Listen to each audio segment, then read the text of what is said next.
Mən öz şəhərimdə niyə pulla dayanmalıyam? Qardaş, mən gün ərzində baxın belə deyib, bura gedirəm, buradan ora gedirəm. Hər yerdə də 1 manat, 1 manat. Mən gün ərzində benzindən çox niyə maşın parkına pul verməliyəm? Bax, şəhərin biri var ki, məsəl üçün deyək də, bir avtodayanacaq tikilir, özəl şirkətdir, dövlətdir. O avtodayanacağın saxlanılma xərci var, oranın xidmət xərci var, filan var. Başa düşdü, orada minimal ödəniş.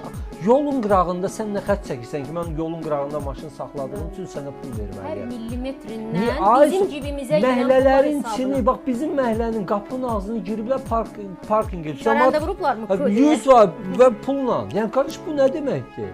Və hə, sən orada yaşayırsansa qeydiyyatdan keç, nə bilim, qulağını sağ əlindən da akrobat ol ki, orada sübut elə ki, maşın sənin adın olmalıdır, sən orada qeydiyyatda olmalısan, nə olmalıdır ki, sən orada pulsuz saxlayır. Hələ gəlib yer tapsan təbii ki. Qardaş, bu nə məsələdir? Yəni bu Bakı cəmaatını niyə qırırsınız? Nə etmək istəyirsiniz? Yəni bu qədərmi sahibsiz hesab edirsiniz insanlar? Bu qədərmi insanları, yəni dilsiz, ağılsız, yəni hə bir ağzını açaq tutaram, olmaz belə qardaş da.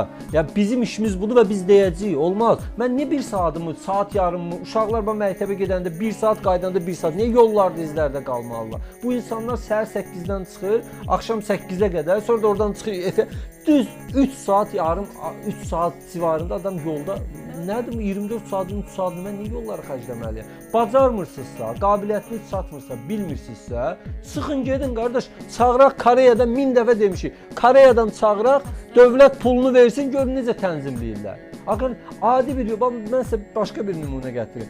Bu nə deyək, bu kukla teatrının qabağında.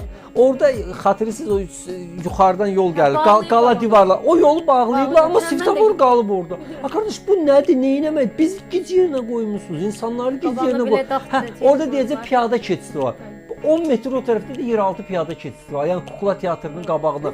Bunu girişi oradan niyə bağlamalısan? Yəni niyə bağlamısı o başqa dərd. Çünki baxın oradan da düşürdü alternativ. İndi hamı yüklənir Azneft dairəsinə. Yəni qardaş, mənim işim axı biz siyasi partiyayıq. Bizim işimiz axı sənin avtonəqliyyat yoluna. Mənsə amma başqa bir şey deyim.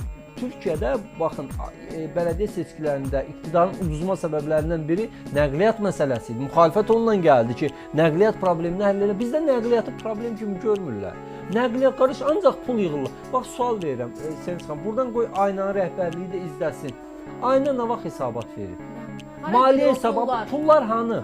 Nə qədər yığılır? Bax gün ərzində mən ən azı 2 manat, 3 manat tək mən pul ödəyirəm. Düzdür, Bakıda da ən azı bir 700 min, 800 min maşın var. Düzdür ya yox? 1000 nəfərə götürəndə Azərbaycanda 1 milyon 700 min orta hesabdan 1 milyon 750 min maşın var. 1 milyon 750 min. Biz hamımız bilirik ki, bunun böyük əksəriyyəti 750 mini Bakıdadır. 750 min Bakıda maşın var. Bunun parklanmasından gündə nə qədər pul yığılır? Və o pullar hara xərclənir? Nəyə gedir və niyə hesabat vermirsən bundan? Ümumiyyətlə pulu niyə yığırsan axı?